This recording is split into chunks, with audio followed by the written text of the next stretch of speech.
Hello everyone. तो पिछली class में हमने सीखा था लोन पेयर्स के बारे में, कौन सा आपके पास लोकलाइज्ड लोन पेयर है और कौन सा डीलोकलाइज्ड लोन पेयर है। तो आज हम बात करने वाले हैं कि किस तरीके से हाइब्रिडाइजेशन रेजोनेंस को इफेक्ट करती है। यानी कि आज का हमारा टॉपिक रहने वाला है effect of resonance on hybridization. Effect of effect of resonance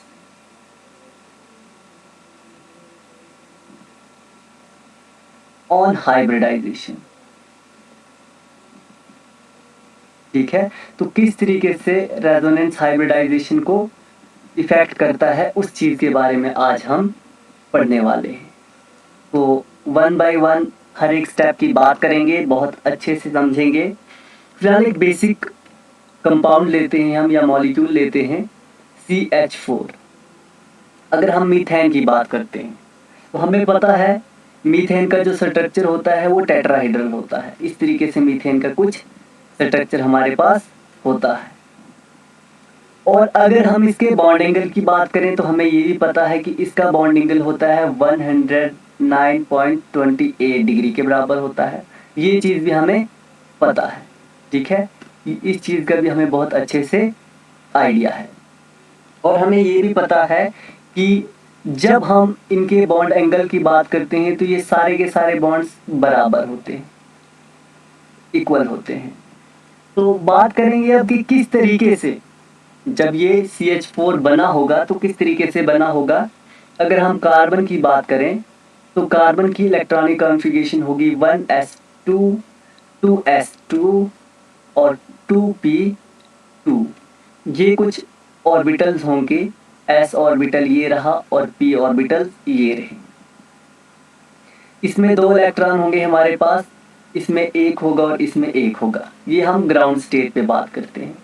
तो जब ये एक्साइटेड स्टेट में गया होगा तो कुछ इस तरीके से होगा, यानी कि ये वाला इलेक्ट्रॉन यहाँ पे शिफ्ट हुआ होगा, तभी जाके हमारे पास CH4 बना होगा इस तरीके से।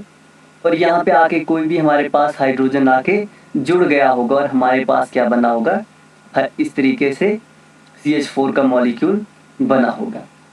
और अगर हम हाइब्रिडाइजेशन की बात करें तो हाइब्रिडाइजेशन इसकी sp3 हुई होगी।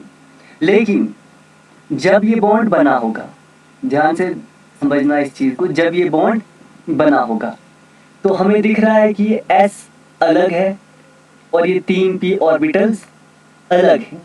इसका मतलब बॉन्ड बनने के बाद जब हमें बॉन्ड एंगल्स देख रहे होंगे तो यहाँ इसके हिसाब से बॉन्ड एंगल कुछ और होना चाहिए था और इसके हिसाब से बॉन्ड एंगल कुछ और होना चाहिए था, लेकिन हमें ऐसा देखने को नहीं मिलता है। अगर हम p ऑर्बिटल की बात करें तो p हमारे पास कितने हैं, 3 ऑर्बिटल हमारे पास यहाँ पे p ऑर्बिटल हैं। 3 ऑर्बिटल हमारे पास यहाँ p के हैं। तो हमें ये भी पता है कि px हो सकता है, वो py होगा और वो pz होगा। जब ये तीनों ऑर्बिटल्स आपस में ओवरलैप करे होंगे तो कुछ इस तरीके से करे होंगे, है ना। ये भी तो ओवरलैपिंग में इंक्लूड हुए हैं ना, कुछ इस तरीके से इंक्लूड हुए होंगे। ये इस तरीके से, या मैं आपको दूसरे तरीके से बताता हूँ, इसको छोड़ो। फिलहाल हम मीथेन मॉलिक्यूल में ही इसकी बात करते हैं, है ना। तो ये कुछ इस तरीके से होगा, एक ये वाली एक्सिस ऐसी होगी, ये इस तरीके से होगा और ये इस तरीके से होगा, और यहाँ पे कोई आके हाइड्रोजन इस तरीके से जुड़ गया होगा। अगर ऐसा हुआ होगा, लेकिन ध्यान से सुनना, मैं हुआ होगा की बात कर रहा हूँ, एक्चुअल में ऐसा होगा नहीं जैसा मैं बता रहा हूँ, लेकिन पता होना चाहिए आपको कि अगर ऐसा नहीं हुआ है तो फिर किस तरीके से एक दूसरे के साथ ओवरलैप करे होंगे। हमें ये भी पता है कि ये तीनों ऑर्बिटल्स एक दूसरे के परपेंडिकुलर होते हैं, ये भी हमें पता है। अगर ये तीनों ऑर्बिटल्स एक दूसरे के परपेंडिकुलर हैं तो इनके बीच का जो बॉन्ड एंगल होगा वो 90 डिग्री का होगा। लेकिन जब हम यहाँ पे बॉन्ड एंगल की बात कर रहे हैं तो 109 डिग्री के आसपास आ रहा है। तो इसका मतलब कुछ ना कुछ यहाँ पे हुआ होगा जिसकी वजह से ये बॉन्ड एंगल में चेंजिंग आई होगी। इन सब चीज़ों को एक्सप्लेन करने के लिए हमारे पास कौन आ जाता है सामने, हाइब्रिडाइजेशन। ठीक है, हम यहाँ पे हाइब्रिडाइजेशन की उतनी ही बात करेंगे जितनी हमें ज़रूरत होगी। इसकी बात करेंगे हाइब्रिडाइजेशन की। हाइब्रिडाइजेशन की बात करेंगे तो हाइब्रिडाइजेशन का हमें पता है सिंपली कि जो ऑर्बिटल्स होते हैं वो इंटरमिक्स करते हैं और हमारे पास एक हाइब्रिड ऑर्बिटल बताते हैं। अगर हम मीथेन की बात करें तो हमारे पास दो ऑर्बिटल मोस्टली इन्वॉल्व हो रहे हैं, एक एस और एक पी ऑर्बिटल, है ना। ये हमारे पास एस ऑर्बिटल है, ये वाला एस ऑर्बिटल है, चाहे 2s है 2p है, वो बाद में बात करेंगे, अभी हम जनरल बात करेंगे एस और पी की। एस ऑर्बिटल की एक खास बात होती है कि वो डायरेक्शनल होते हैं, सॉरी डायरेक्शनल नहीं, वो लो एनर्जी के होते हैं। एस ऑर्बिटल हमारे पास कैसे होते हैं, लो एनर्जी के होते हैं, लो एनर्जी के होते हैं। और अगर हम पी ऑर्बिटल की बात करें तो उनके पास खास बात यह है कि वो डायरेक्शनल होते हैं, डायरेक्शनल होते हैं, ठीक है। अब अगर हम एस और पी को ओवरलैप करवा रहे हैं इस तरीके से अगर हम इनके बीच में बॉन्ड बना रहे हैं तो ये लो एनर्जी का भी है और डायरेक्शनल भी है। जब ये दोनों कैरेक्टर्स आपस में मिलेंगे तो हमारे पास एक हाइब्रिड ऑर्बिटल बन जाएगा, है ना, जिसमें ये दोनों कैरेक्टर्स होंगे और जो कि दो कैरेक्टर्स हमें चाहिए भी, इन्हीं दो कैरेक्टर्स की हमें जरूरत होगी। तो अब होगा क्या, जब s और p ऑर्बिटल आपस में ओवरलैप करेंगे, हम कार्बन की बात कर रहे थे तो कार्बन की ही थोड़ी और चर्चा कर लेते हैं। ये रहा उसका एक्साइटेड स्टेट वाली बात कर रहे हैं हम, ये इस तरीके से रहा, एक इलेक्ट्रॉन इसके पास यहाँ था, एक्साइट होने के बाद एक यहाँ पे था, एक यहाँ पे था और एक यहाँ पे था। जो मैं पहले बता रहा था कि ये अलग होंगे और ये अलग होंगे, ऐसा तो हुआ ही नहीं होगा। अब यहाँ पे क्या होगा, जो s ऑर्बिटल होगा, s ऑर्बिटल के पास किस चीज की कमी है, डायरेक्शनल कैरेक्टर की कमी है। और p ऑर्बिटल के पास किसकी कमी है, वो हाई एनर्जी के हैं, वो लो एनर्जी के होने चाहते हैं। अब लो एनर्जी का क्यों होना चाहते हैं, मैंने अभी आपको बताया कि उनके बीच का जो बॉन्ड एंगल होता है, उनके बीच का वो बॉन्ड एंगल होता है वो 90 डिग्री का होता है ना। 90 डिग्री का बॉन्ड एंगल होगा तो उसकी वजह से स्टेरिक हिंड्रेंस बहुत ज्यादा होगी, स्टेरिक हिंड्रेंस बहुत ज्यादा होगी, स्टेरिक हिंड्रेंस बहुत ज्यादा होगी तो वो क्या करेंगे, अनस्टेबिलिटी की तरफ बढ़ेंगे, है ना। अब वो स्टेरिकली स्टेबल कब होंगे, जब उनका बॉन्ड एंगल थोड़ा बढ़ जाए, वो स्टेबल हो जाएंगे और वो चाहते भी यही हैं। इसका मतलब यहाँ पे क्या हुआ होगा, हाइब्रिडाइजेशन हुई होगी। इस वाले स्टेप में क्या हुआ है, हाइब्रिडाइजेशन हुई है, यानी कि ये मिक्स कर एक दूसरे के साथ मिक्स करने से पहले, एक दूसरे के साथ ही मिक्स करने से पहले क्या किया होगा इन्होंने, इस तरीके से चार ऑर्बिटल्स, ये चारों ऑर्बिटल एक ही एनर्जी के होंगे, इस तरीके से, इस तरीके से, इस तरीके से और इस तरीके से, तभी तो जाके हमारा बॉन्ड एंगल सेम होगा।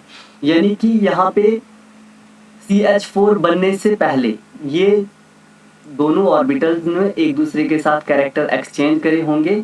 S ने P को, S वाले ने P को कैरेक्टर कुछ ट्रांसफर किए होंगे, है ना, ताकि वो लो एनर्जी का हो जाए।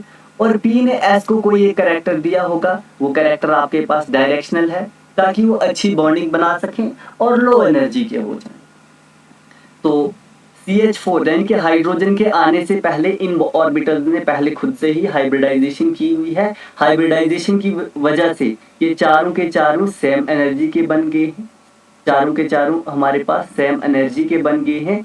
और उसके बाद में ये किसी भी हाइड्रोजन के मॉलिक्यूल के साथ आके इस तरीके से जुड़ गए हैं, है ना। तो हमारे पास ओवरऑल हाइब्रिडाइजेशन क्या हुई होगी, sp3, ये एक s ऑर्बिटल था और 3 p ऑर्बिटल थे। ओवरऑल हाइब्रिडाइजेशन हमारे पास sp3 बनी होगी, यानी कि CH4 में बनने से पहले वो sp3 हाइब्रिडाइजेशन उन्होंने करी होगी, फिर जाके आपके पास ये एक दूसरे के साथ मिले होंगे और तभी जाके CH4 के अंदर जो बॉन्ड एंगल होगा, जो बॉन्ड एंगल होगा वो सेम रहा होगा। इस तरीके से ये था एक बेसिक आइडिया कि किस तरीके से ऑर्बिटल्स ओवरलैप करते हैं और किस तरीके से ऑर्बिटल्स ओवरलैप नहीं करते। अब एक दूसरी एग्जांपल ले लेते हैं ताकि आप लोगों को थोड़ा और आइडिया हो जाए इसका। हम बात करते हैं अमोनिया मॉलिक्यूल की, अमोनिया मॉलिक्यूल की, है ना। अगर हम बात करेंगे NH3 की, NH3 की अगर हम बात करते हैं, NH3 अमोनिया, अमोनिया का स्ट्रक्चर कुछ इस तरीके से होता है। ये लोन पेयर यहाँ पे रहते हैं, ये इस तरीके से, ये इस तरीके से। अगर मैं यहाँ पे आपसे हाइब्रिडाइजेशन का पूछूं, तो हाइब्रिडाइजेशन किसके बेसिस पर हम निकालते हैं?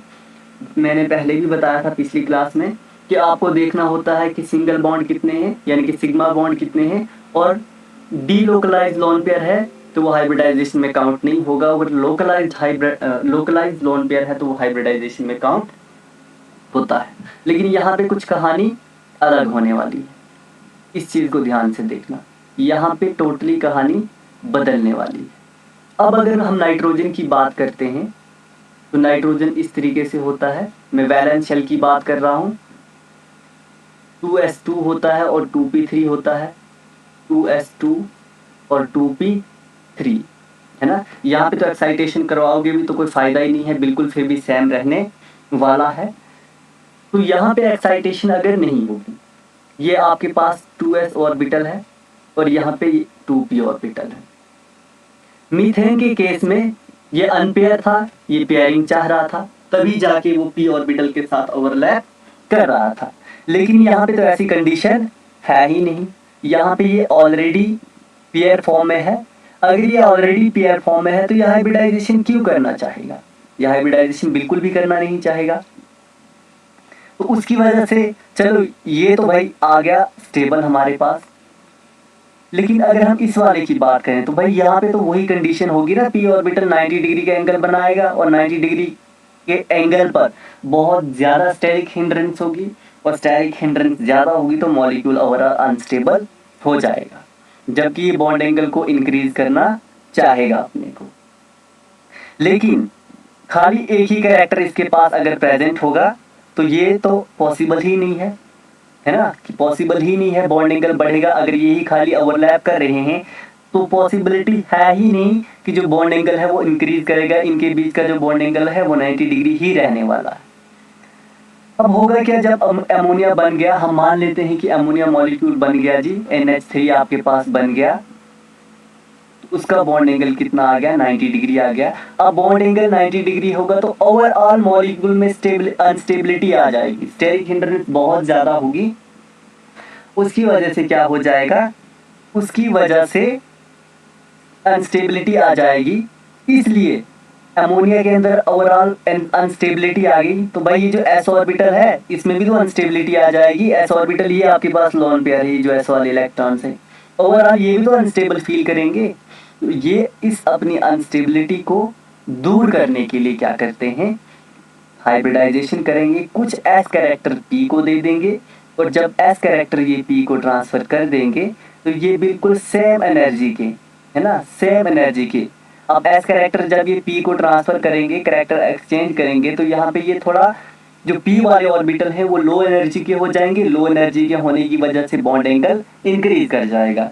तो ओवरऑल ये इस तरीके से पहले बन जाएंगे। यहाँ पे भी हाइब्रिडाइजेशन हो जाएगी, s ऑर्बिटल है, 3p इन्वॉल्व है, और हाइब्रिडाइजेशन हमारे पास sp3 हो जाएगी। तो अगर मैं आपसे पूछूं क्या ये लोन पेयर रेजोनेंस करेगा? यहाँ पे बिल्कुल भी रेजोनेंस नहीं करेगा, क्योंकि ये आपके पास लोकलाइज्ड लोन पेयर है, ये रेजोनेंस नहीं करेगा। ये कहाँ पे रहेगा? ये हमेशा sp3 हाइब्रिड ऑर्बिटल में ही रहेगा, sp3 हाइब्रिड ऑर्बिटल में ही रहने वाला है। इसका मतलब ये रेजोनेंस के लिए तो कभी जाएगा ही नहीं। चलो अब एक एग्जांपल ले लेते हैं, उसके बेसिस पर अब हम थोड़ा थोड़ा अपने टॉपिक की तरफ रिलेट करते हुए चलते हैं कि हमें इस टॉपिक को पढ़ने की ज़रूरत ही क्यों है। बात करते हैं एक एग्जांपल की। ये हमारे पास एक मॉलिक्यूल है जिसकी हमने कल चर्चा भी करी हुई थी, NH2 है। इसके पास ये हमने मान लिया भाई ये दो लोन पेयर हैं इस तरीके से। तो अब यहाँ अगर हमें पता लगाना होगा कि क्या ये रेजोनेंस करेगा या नहीं करेगा। अगर रेजोनेंस करेगा तो क्यों करेगा, अगर नहीं करेगा तो क्यों नहीं करेगा, किस तरीके से ये सारी चीजें होने वाली हैं, इसके बारे में हम चर्चा करेंगे। अब जब हमने रेजोनेंस पढ़ा था, रेजोनेंस पढ़ते टाइम हमने एक चीज पढ़ी थी, वो क्या थी कि अगर कोई भी ऑर्बिटल ओवरलैप कर रहा है, यानी कि कोई भी ऑर्बिटल रेजोनेंस कर रहा है, तो उसमें एक चीज़ का हमने ध्यान रखा था कि जो p ऑर्बिटल होंगे उसके एडजेसेंट p ऑर्बिटल होगा वो कैसा होना चाहिए, उसके एडजेसेंट वाला p ऑर्बिटल भी वैकेंट होना चाहिए, यानी कि वैकेंट बता दो या फिर सेम प्लेन में होना चाहिए। और तो यहाँ पे हम चेक करते हैं कि क्या रेजोनेंस होगी या नहीं होगी, यहाँ पे रेजोनेंस होने वाली है या नहीं होने वाली है, उसकी बात करते हैं। तो चलो फिलहाल नाइट्रोजन की तरफ हम ध्यान देते हैं। ये रहा जी हमारे पास नाइट्रोजन, इस तरीके से अभी हमने इसकी बात करी। ये कुछ इस तरीके से होगा, इस तरीके से होगा, इस तरीके से होगा, और ये इस तरीके से होगा कुछ। इसकी हम बात करते हैं। तो हमने अभी बताया आपको कि हाइब्रिडाइजेशन करने से पहले, सॉरी रेजोनेंस करने से पहले इन्होंने हाइब्रिडाइजेशन की होगी। हाइब्रिडाइजेशन की वजह से ये सारे के सारे सेम एनर्जी के आए होंगे, सेम एनर्जी पे आए होंगे, फिर जाके कहीं काम बना होगा। तो यहाँ पे अगर हम बात करें रेजोनेंस की, है ना, रेजोनेंस की अगर हम बात करें, मान लीजिए यहाँ पे कोई कार्बन लगा हुआ है और ये इस तरीके से है, यहाँ पे हाइड्रोजन है और यहाँ पे हाइड्रोजन है, हम इस वाले कंपाउंड की बात कर रहे हैं। हमें ये देखना है कि क्या ये यहाँ पे रेजोनेंस कर रहा है ये वाला लोन पेयर या नहीं कर रहा है। तो हम सिंपली क्या कर लेंगे, ऑर्बिटल ड्रा कर लेंगे। ये रहा भाई, ये रहा भाई, हमने ये ऑर्बिटल ड्रा कर लिए। यहाँ पे एक पाई बॉन्ड बना होगा इसकी और इसकी ओवरलैपिंग की वजह से, इस तरीके से। और यहाँ पे कोई 2 हाइड्रोजन एटम भी लगे हुए हैं इस तरीके से। और यहाँ पे कोई आपका एक नाइट्रोजन प्रेजेंट है जिसमें हमारे पास लोन पेयर है, जिसमें हमारे पास लोन पेयर है, और इसके साथ में 2 हाइड्रोजन भी इस तरीके से लगे हुए हैं। अब इन्होंने एक सिग्मा बॉन्ड बनाया हुआ है, एक पाई बॉन्ड बनाया हुआ है। तो मान लेते हैं कि पाई बॉन्ड किस ऑर्बिटल से मिलके बनाया हुआ है, px और px। और यहाँ पे हम इस लोन पेयर की पोजीशन निकालें, इस लोन पेयर की पद का पता करें कि ये लोन पेयर कहाँ पे रहने वाला है। तो इस चीज को हमने पता करना है कि ये लोन पेयर कहाँ पे है। तो हमने अभी अभी इसको कैलकुलेट किया हुआ है कि ये किस में है, lone pair sp3 hybrid orbital में है ना। अब यहाँ पे इसके साथ में कोई, यहाँ पे py ने इसके साथ बना लिया है बॉन्ड, मान लेते हैं pz ने इसके साथ बॉन्ड बना लिया है, या है ना, इस तरीके से हो चुका है। तो ये वाला आपके पास px है और ये वाला आपके पास sp3 हाइब्रिड ऑर्बिटल है, sp3 हाइब्रिड ऑर्बिटल है। तो हमने कहा था कि सेम एडजेसेंट वाला ऑर्बिटल भी आपके पास सेम प्लेन में होने चाहिए, यानी कि उनकी एक्सिस सेम होनी चाहिए। अगर ये p एक्सिस पे लाई कर रहा है तो ये भी p एक्सिस पे ही लाई करना चाहिए। लेकिन ये तो हाइब्रिड में है, इसका मतलब यहाँ पे रेजोनेंस नहीं होगी, यहाँ पे रेजोनेंस नहीं होगी, ठीक है। तो अब हम थोड़ा और आगे चलते हैं। ये तो एक आइडिया था हमारा कि कहाँ पे रेजोनेंस होगी और कहाँ पे रेजोनेंस नहीं होगी, ये था उसके बारे में चर्चा। अब थोड़ा और आगे चलते हैं।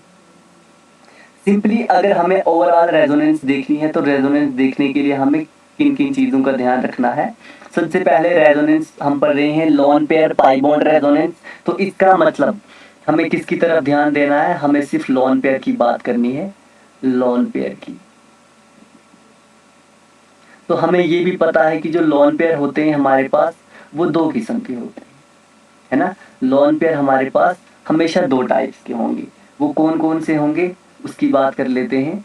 लोन पेयर हमारे पास 2 किस्म से होते हैं, यानी कि 2 टाइप्स के लोन पेयर हमें देखने को मिलते हैं, जिसकी हम चर्चा कर चुके हैं। पहला है जी हमारे पास लोकलाइज्ड, और दूसरा है जी हमारे पास डीलोकलाइज्ड।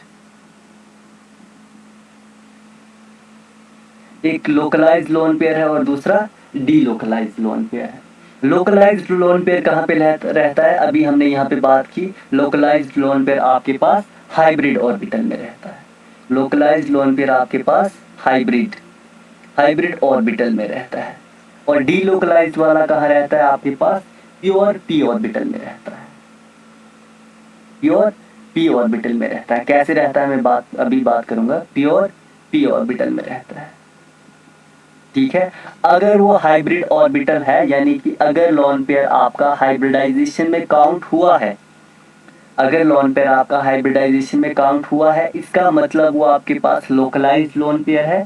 अगर वो लोकलाइज्ड लोन पेयर है तो वो कभी भी रेजोनेंस नहीं करेगा।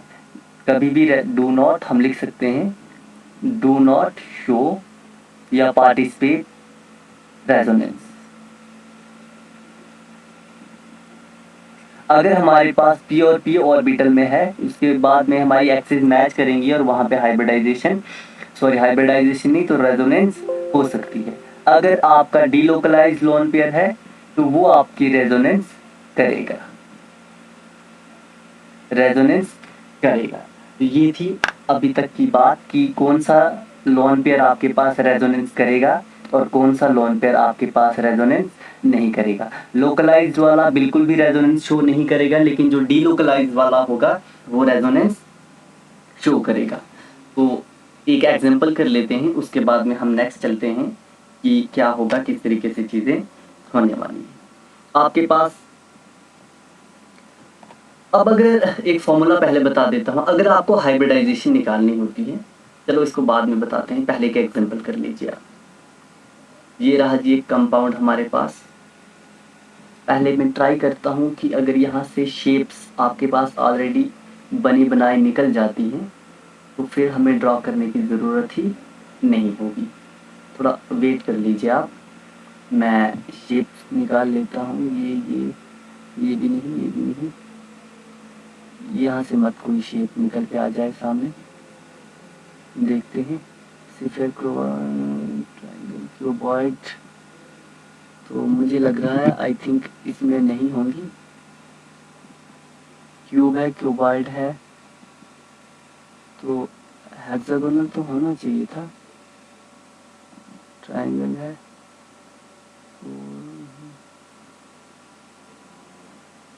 नहीं है, नहीं है, तो चलो छोड़ो, हम हाथ से ही ड्रा कर लेते हैं, कोई बात नहीं।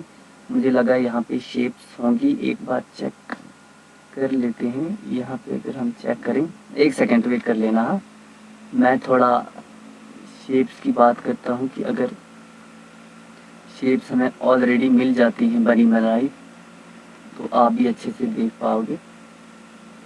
चलो छोड़ो, बाद में देख लेंगे इन चीज़ों को। तो ये आपके पास रहा जी एक मॉलिक्यूल, जिसमें आपको बताना है कि कौन सा लोन पेयर आपका लोकलाइज्ड होगा और कौन सा लोन पेयर आपका डीलोकलाइज्ड होगा। मैं कोशिश करूँगा कि डायग्राम को अच्छे से ड्रा कर पाऊँ। ये रहा जी, यहाँ पे हमने लगा दिया जी नाइट्रोजन, और ये रहा हमारे पास इस तरीके से, और ये रहे जिसके लोन पेयर। एक ये मॉलिक्यूल है हमारे पास और दूसरा हम ये वाला ले लेते हैं, सेम ऐसा ही ले लेते हैं इस तरीके से, और यहाँ पे हमने लगा दिया जी NH2, और यहाँ पे इसके साथ हाइड्रोजन भी होगा इस तरीके से। तो अब आपने यहाँ पे 3 चीजें बतानी है कि लोन पेयर हाइब्रिड ऑर्बिटल में होगा या प्योर p ऑर्बिटल में होगा, या दूसरी चीज आपको ये बतानी है कि यहाँ पे जो लोन पेयर है वो लोकलाइज्ड होगा या डीलोकलाइज्ड होगा, है ना। तो यहाँ पे लोन पेयर है, हम पहले भी कल भी इसके बारे में हम चर्चा कर चुके हैं। ये लोन पेयर आपका इधर जाएगा, ये इधर जाएगा, इसका मतलब ये रेजोनेंस कर रहा है। अगर ये रेजोनेंस कर रहा है तो इसका मतलब ये लोन पेयर आपके पास डीलोकलाइज्ड है जी। ये लोन पेयर कैसा है, डीलोकलाइज्ड लोन पेयर है। तो यहाँ पे अमोनिया वाला केस याद कर लो, है ना। यहाँ पे किसी भी किस्म की रेजोनेंस होने की पॉसिबिलिटी ही नहीं है। इसका मतलब ये लोन पेयर आपके पास लोकलाइज्ड होगा, ये लोन पेयर आपके पास लोकलाइज्ड रहने वाला है। अब मैं पूछूं कि जो लोन पेयर है वो कहाँ पे है। अगर मैंने अभी अभी आपको बताया कि अगर आपका लोन पेयर डीलोकलाइज्ड है, इसका मतलब वो कहाँ पे होगा, आपके पास प्योर p ऑर्बिटल में होगा। सॉरी, हाँ ठीक है, बिल्कुल। अगर आपके पास लोन पेयर डीलोकलाइज्ड है वो आपके पास प्योर p ऑर्बिटल में रहेगा। अगर लोन पेयर आपका लोकलाइज्ड है तो वो हाइब्रिड ऑर्बिटल में रहेगा, हाइब्रिड ऑर्बिटल में रहने वाला है, ठीक है। अब हम बात करते हैं हाइब्रिडाइजेशन की, कि अगर हमें किसी भी कंपाउंड में हाइब्रिडाइजेशन निकालनी है तो किस तरीके से हम निकाल सकते हैं। उसको निकालने के लिए एक सिंपल सा फॉर्मूला मैं आपको बता देता हूँ कि वो फॉर्मूला क्या है। आपके पास हाइब्रिडाइजेशन निकालने का फॉर्मूला है, हाइब्रिडाइजेशन निकालने के लिए हमें क्या करना होता है, number of sigma bond, note कर लेना इसको, number of sigma bond plus अगर आप ऐड कर देते हो number of localised lone pair, लेकिन number of localised lone pair, तो इसकी मदद से आप इजीली हाइब्रिडाइजेशन निकाल सकते हो। ये रहा जी आपके सामने फॉर्मूला। अब यहाँ पे अगर हम बात करें हाइब्रिडाइजेशन की, ऊपर वाले कंपाउंड में हम चर्चा करते हैं हाइब्रिडाइजेशन की, तो यहाँ पे लोकलाइज्ड लोन पेयर है, इसका मतलब वो हाइब्रिडाइजेशन में काउंट होगा। कितने बॉन्ड है, नाइट्रोजन ने 2 बॉन्ड हाइड्रोजन के साथ बनाए हुए हैं, तीसरा बॉन्ड इधर बनाया हो गए 3 और 1 लोन पेयर, यहाँ पे हाइब्रिडाइजेशन हो जाएगी sp3। और यहाँ पे अगर हम हाइब्रिडाइजेशन की बात करें तो हाइब्रिडाइजेशन कितनी हो जाएगी, 1 2 3। ये लोन पेयर तो हाइब्रिडाइजेशन में काउंट ही नहीं होगा क्योंकि ये डीलोकलाइज्ड लोन पेयर है, तो यहाँ पे हाइब्रिडाइजेशन रहेगी sp2। इस तरीके से इनमें चेंजिंग आ रही है। अब बात करते हैं नेक्स्ट, कुछ थोड़ी और चर्चा करते हैं आगे, ताकि आपके जो कॉन्सेप्ट हैं वो अच्छे से इम्प्रूव हो जाएं। एक एग्जांपल देते हैं अब आपको, ठीक है। ये 1 2 केस हमने पढ़ लिया, अब हम दूसरे केस की बात करते हैं। आपने बताना है यहाँ पे, आपने फाइंड करना है यहाँ पे, जो मैं एग्जांपल दूंगा उनमें हाइब्रिडाइजेशन क्या है उसकी। पहली चीज आपको हाइब्रिडाइजेशन निकालनी है। दूसरा आपको बताना है कि जो लोन पेयर है आपके पास वो कहाँ पे है, यानी कि प्योर p ऑर्बिटल में होगा या फिर हाइब्रिड ऑर्बिटल में होगा, पोजीशन उसकी निकालनी है। तीसरी चीज आपने निकालनी है कि जो लोन पेयर है आपके पास वो लोकलाइज्ड है या फिर डीलोकलाइज्ड है। इन 3 चीजों को आपने इन कंपाउंड्स में निकालना है। तो मैं कुछ स्ट्रक्चर्स ड्रा करते हुए चलता हूँ, आप उन स्ट्रक्चर्स को ध्यान से देखना और कोशिश करना आप उनका आंसर्स भी दे पाओ मुझे, ठीक है। यहाँ पे हम रख लेते हैं जी NH2 को, इसके पास लोन पेयर होगा, उस चीज़ का आपको ध्यान रखना है कि लोन पेयर होगा ही होगा। ये रहा भाई पहली एग्जांपल आपके सामने। दूसरी एग्जांपल भी कुछ इसी तरीके से हम ले लेते हैं। ये रहा जी आपके सामने, ये रहा जी, ये रहा जी, ये रहा जी, और यहाँ पे हमने लगा दिया NH2। ये रही दूसरी एग्जांपल। बात करते हैं तीसरी एग्जांपल की। तीसरी एग्जांपल रही जी आपके सामने ये रही जी आपके पास तीसरी एग्जांपल। इनमें आपने बताना है, पहली बात कि हाइब्रिडाइजेशन क्या होगी, दूसरी बात जो लोन पेयर है वो हाइब्रिड ऑर्बिटल में है या प्योर p ऑर्बिटल में है, तीसरी बात बतानी है कि जो लोन पेयर है वो आपके पास लोकलाइज्ड है या फिर डीलोकलाइज्ड है। इन कुछ चीजों के बारे में आपको चर्चा करनी होगी। तो बात करते हैं, यहाँ पे अगर हम बात करें तो ये जो लोन पेयर है, लोन पेयर यहाँ जा सकता है, यहाँ पे जा सकता है, इसका मतलब रेजोनेंस में इन्वॉल्व हो रहा है। इस वाले की अगर हम बात करें तो यहाँ पे जो लोन पेयर है आपके पास वो लोकलाइज्ड है, सॉरी डीलोकलाइज्ड है, डीलोकलाइज्ड लोन पेयर है। मैंने बताया है आपको अगर डीलोकलाइज्ड लोन पेयर है तो वो कहाँ पे रहेगा, वो p ऑर्बिटल में रहेगा जी, p ऑर्बिटल में रहेगा जी। चलिए जी, इसका आंसर भी हमें मिल गया। अब हमने बताना है कि इस यहाँ पे नाइट्रोजन जो होगा उसकी हाइब्रिडाइजेशन क्या होगी। तो लोन पेयर अगर आपके पास डीलोकलाइज्ड है तो हाइब्रिडाइजेशन में इंक्लूड नहीं होता है, यहाँ पे हाइब्रिडाइजेशन हो जाएगी sp2। अब यहाँ पे बात करते हैं, सेम मॉलिक्यूल है NH2 ही यहाँ पे लगाया हुआ है। तो यहाँ पे देखो एक यहाँ पे इस तरीके से है ये, है ना। तो यहाँ पे ये रेजोनेंस बिल्कुल भी नहीं करेगा, अगर रेजोनेंस नहीं करेगा तो ये डीलोकलाइज्ड हो जाएगा आपके पास। रेजोनेंस नहीं करेगा तो भाई डीलोकलाइज्ड कहाँ, क्या बोले जा रहा हूँ मैं, लोकलाइज्ड हो जाएगा। क्या हो जाएगा, लोकलाइज्ड, लोकलाइज्ड लोन पेयर हो जाएगा। अगर लोकलाइज्ड लोन पेयर है तो कहाँ पे रहेगा, हाइब्रिड में रहेगा। 2 बॉन्ड हाइड्रोजन के साथ बनाए हुए हैं, तीसरा बॉन्ड यहाँ पे है और ये चौथा आपके पास लोन पेयर भी, इसे काउंट कर लो। तो यहाँ पे हाइब्रिडाइजेशन हो जाएगी sp3, है ना। जो लोन पेयर है वो कहाँ पे रह रहा है, sp3 हाइब्रिड ऑर्बिटल में रह रहा है, sp3 हाइब्रिड ऑर्बिटल में रह रहा है। अब यहाँ पे हम बात करें, ये रहा जी नाइट्रोजन, ये रहा नाइट्रोजन, तो ये इधर चले जाएगा, ये इधर चले जाएगा, यानी कि यहाँ पे कौन सा लोन पेयर है आपके पास, डीलोकलाइज्ड लोन पेयर है, तो वो हाइब्रिडाइजेशन में काउंट नहीं होगा। यहाँ पे हाइब्रिडाइजेशन sp2 हो जाएगी। अगर हम इसकी पोजीशन निकालेंगे तो लोन पेयर कहाँ पे प्रेजेंट होगा आपके पास, प्योर p ऑर्बिटल में आपका लोन पेयर प्रेजेंट होगा। अब कर लेते हैं नेक्स्ट केस की बात। अगर हमारे पास, फिलहाल नाइट्रोजन की बात कर रहे हैं, उस पर ही हम ध्यान देते हैं। अगर आपके पास ही मैं एक कंपाउंड दे दूं, अगर आपने ध्यान से देखा हो तो इसकी चर्चा हमने करी भी हुई है, लेकिन कुछ किसी दूसरे तरीके से की हुई है। ये है जी। तो अब हमने देखना है कि यहाँ पे रेजोनेंस होगी या फिर नहीं होगी। ठीक है, तो बात करते हैं। यहाँ पे सिंपल क्या करना है, जब आपको पता नहीं है, समझ नहीं आ रहा है कुछ भी, तो भाई ये ऑर्बिटल ड्रॉ कर लो। ठीक है, ये रहा जी सिंगल बॉन्ड, ये रहा जी आपके पास नाइट्रोजन। ठीक है, ये नाइट्रोजन है जी आपके पास, और ये कोई कार्बन होगा, है ना। इन चीज़ों को आपने अच्छे से समझ लेना है, क्योंकि नाइट्रोजन के बीच में क्या है, डबल बॉन्ड है।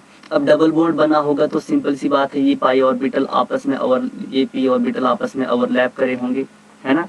अगर मैं इसको नाम दे देता हूँ कि ये पी एक्स ऑर्बिटल है और ये भी पी एक्स ऑर्बिटल है, इसका मतलब जो लोन पेयर होगा वो कहीं आपके पास पी वाई में हो सकता है या फिर पी जेड में हो सकता है। और यहाँ पे रेजोनेंस करने के लिए को क्या होना चाहिए, ऑर्बिटल आपके पास सेम प्लेन में होने चाहिए।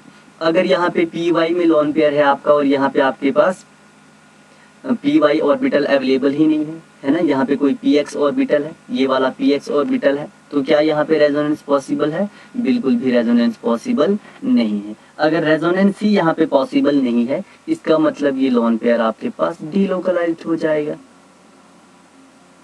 लोन पेयर आपके पास क्या हो जाएगा, डीलोकलाइज्ड हो जाएगा। ये मैंने आपको कौन सी चीज बताई, ये तीसरी चीज मैंने आपको सिखाई, आप चाहो तो नोट भी कर सकते हो, ये आपके पास केस थर्ड था।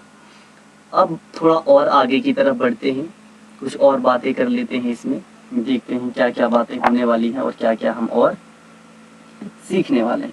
उन सब चीज़ों की अब हम चर्चा करते हैं। अब पहले एक एग्जांपल कर लेते हैं, तो उसके बाद में थोड़ा आगे चलते हैं। तो आपको यहाँ पे बताना है जी, इस वाले कंपाउंड में, कि ये लोन पेयर आपका रेजोनेंस कर रहा है या नहीं कर रहा है, ये चीज़ आपको यहाँ पे बतानी है जी। ये रहा जी इधर। ठीक है, तो यहाँ पे आप देख सकते हो, यहाँ पे आगे और ऑर्बिटल्स और ज़्यादा अवेलेबल हैं, तो यहाँ पे ये कंजुगेशन में जा सकता है, ये इधर चले जाएगा इसका लोन पेयर, और ये यहाँ पे चले जाएगा। इसका मतलब आपका लोन पेयर यहाँ पे भी डीलोकलाइज्ड है। तो आई होप आपको ये सारी चीज़ें समझ में आ चुकी होंगी। तो थोड़ी और चर्चा करते हैं, थोड़ा और आगे की तरफ बढ़ते हैं और बात करते हैं कि एक दो एग्जांपल और देख लेते हैं, जिसकी मदद से आपको और ज़्यादा समझ में आने वाली हैं चीज़ें, है ना, और ज़्यादा समझ में आने वाली हैं। अभी तक हमने किसकी बात की, अभी तक हम किए जा रहे थे बात सिर्फ एक ही कंपाउंड की, नाइट्रोजन के ही पीछे लगे हुए थे हम। अब थोड़ा किसी दूसरे को भी ले लेते हैं, अब बात कर लेते हैं किसी दूसरे की। चलो जी, मान लेते हैं हमारे पास कोई एक कंपाउंड है, ये रहा जी आपके सामने एक मॉलिक्यूल, इस तरीके से हम उसे ड्रॉ करते हैं। ये रहा जी, ये ऐसे लगा लेते हैं, और ये OMe मिथाइल लगा लिया जी। तो अब हमें पता करना है कि क्या यहाँ पे ये लोकलाइज लोन पेयर होंगे, इसके पास दो लोन पेयर है ना। अगर दो लोन पेयर हैं तो क्या दोनों लोकलाइज्ड हैं, क्या दोनों डीलोकलाइज्ड हैं, क्या एक लोकलाइज है और दूसरा डीलोकलाइज है, इन सब की हम बात करते हैं। तो हमें क्या करना होगा, हमें सिंपल ऑर्बिटल ड्रॉ करने होंगे, जो अभी तक हम करते आ रहे हैं। ये रहा जी ऑक्सीजन। हमें सिंपली ऑर्बिटल इसके ड्रॉ करने हैं। अगर हमें पता लगाना है तो ये रहा जी, एक कोई ऑर्बिटल इधर, एक इधर, है ना। तो मान लेते हैं कि एक लोन पेयर यहाँ पे रहा होगा, और ये रहा जी आपके पास कोई दूसरा, और ये रहा जी तीसरा। जब ये आपस में ओवरलैप करे होंगे तभी तो जाके पाई बॉन्ड बना होगा। ये एक लोन पेयर था, दूसरा लोन पेयर यहाँ पे यही होगा, है ना। अगर ये पी एक्सिस है, इसको भी हम पी एक्स नाम दे देते हैं, तो ये लोन पेयर कहीं पी वाई में रहा होगा और ये वाला लोन पेयर कहीं पी एक्स में रहा होगा। इसका मतलब ये वाला लोन पेयर तो रेजोनेंस कर सकता है ना, ये वाला लोन पेयर तो रेजोनेंस कर सकता है इस तरीके से, और ये इलेक्ट्रॉन्स आपके पास यहाँ पे आ जाएंगे। मैं आगे थोड़ा और अच्छे से इसे रिप्रेजेंट करता हूँ। यानी कि हो क्या रहा है, कुछ इस तरीके से जब ये रेजोनेंस करेंगे तो कुछ इस तरीके से हमें देखने को मिल रहा है। ये रहा जी ऑक्सीजन, इसके पास था जी एक लोन पेयर यहाँ पे, ठीक है। और जब ये यहाँ पे ट्रांसफर हो गया तो यहाँ पे कुछ चेंजिंग आ गई जी, और जी इस तरीके से, है ना। तो यहाँ पे क्या होगा, ये लोन पेयर आपस में इसके साथ ओवरलैपिंग करेगा और यहाँ पे डबल बॉन्ड आ जाएगा। डबल बॉन्ड आने के बाद जो ये वाले इलेक्ट्रॉन होंगे वो यहाँ शिफ्ट होंगे और ये वाले इलेक्ट्रॉन कहाँ पे चले जाएंगे, यहाँ पे चले जाएंगे। लेकिन एक लोन पेयर की एक्सिस ही मैच नहीं कर रही है। इसका मतलब एक लोन पेयर, इस वाले को ही हम ले लेते हैं, ये वाला आपके पास क्या होगा, डीलोकलाइज्ड, और जो ये वाला लोन पेयर होगा दूसरे वाला, ये आपके पास लोकलाइज्ड होगा। यानी कि किसी भी मॉलिक्यूल में अगर दो लोन पेयर प्रेजेंट हैं तो दो में से एक आपके पास लोकलाइज्ड होगा और एक डीलोकलाइज्ड होगा। यहाँ पे क्या हो जाएगा, ये यहाँ शिफ्ट हो जाएगा और ये यहाँ शिफ्ट हो जाएगा और मॉलिक्यूल आपके पास कुछ इस तरीके से बन जाएगा, इस तरीके से। ये रहा, ये नेगेटिव चार्ज और ये इसके ऊपर पॉजिटिव चार्ज, ये रेजोनेटिंग स्ट्रक्चर बन जाएगा। तो यहाँ पे हमें ये पता लगाना था कि क्या रेजोनेंस हो रहा है या नहीं हो रहा है। तो ये हम किसके बेसिस पे पता लगा सकते हैं, लोकलाइज्ड और डीलोकलाइज्ड लोन पेयर के बेसिस पर इन सब चीज़ों का हम पता लगा सकते हैं। तो आई होप आपको ये सारी चीज़ें समझ में आई होंगी। कुछ थोड़ी बहुत एग्जाम्पल, चलो एक दो एग्जाम्पल और कर लेते हैं, एक दो एग्जाम्पल और कर लेते हैं जी। ये रहा जी आपके पास ओ, इसके साथ लगा लीजिए जी कोई मिथाइल ग्रुप, और ये रहा जी, एक रहा ये। नेक्स्ट हमारे पास है जी सी डबल बॉन्ड ओ, या चलो छोड़ो इसको रहने दो, सॉरी, हाँ इसको रहने दो। एक दूसरी एग्जांपल कर लीजिए जी। ये रहा जी आपके पास ये यहाँ पे रख दिया जी हमने कोई नाइट्रोजन। ये रहा जी H2 जी। नेक्स्ट आप ये कर लो जी, नेक्स्ट आप ये कुछ एग्जांपल्स कर लो जी ताकि थोड़ा आपको प्रैक्टिस हो जाए। ये रहा जी नाइट्रोजन, इस तरीके से। ये रही जी बेंजीन रिंग, यहाँ पे कोई हाइड्रोजन लगा लो। ये रहा जी इस तरीके से, इसको डबल बॉन्ड नहीं काउंट करना, इसको सिंगल बॉन्ड ही मान लेना। ये रहा जी। नेक्स्ट मान लो जी ये कोई आपके पास 5 मेंबर रिंग ले लेते हैं जी हम, ठीक है, इस तरीके से जी। तो क्या आपने सिर्फ वही चीज़ें बतानी है कि रेजोनेंस होगा या नहीं होगा। तो यहाँ पे अगर हम बात करें तो यहाँ पे ये होगा इस तरीके से, हाइड्रोजन सारे के सारे सिग्मा बॉन्ड होंगे, कोई भी पाई ऑर्बिटल प्रेजेंट ही नहीं है। इसका मतलब यहाँ पे दोनों लोन पेयर्स में से एक भी लोन पेयर रेजोनेंस नहीं कर रहा है। इसका मतलब दोनों लोन पेयर आपके पास क्या है, ये भी लोकलाइज्ड होगा और ये भी लोकलाइज्ड होगा। जहाँ पे हम बात करें तो ये यहाँ पे आ जाएगा, ये यहाँ पे आ जाएगा और स्ट्रक्चर कुछ इस तरीके से बन जाएगा हमारे पास NH2, यहाँ पे इस तरीके से ये चीज़ें हो जाएंगी। ये जी ये नेगेटिव चार्ज यहाँ पे चले जाएगा जी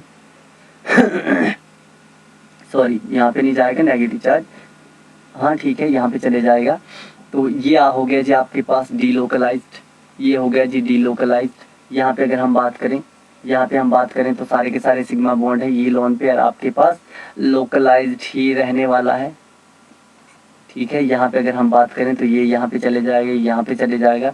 इसका मतलब ये क्या है, हमारे पास डीलोकलाइज्ड है ना। इस तरीके से बहुत सारी एग्जांपल्स आप और भी कर सकते हो। तो चलिए यह था आज का लेक्चर, आई होप आप लोगों को समझ में आया होगा।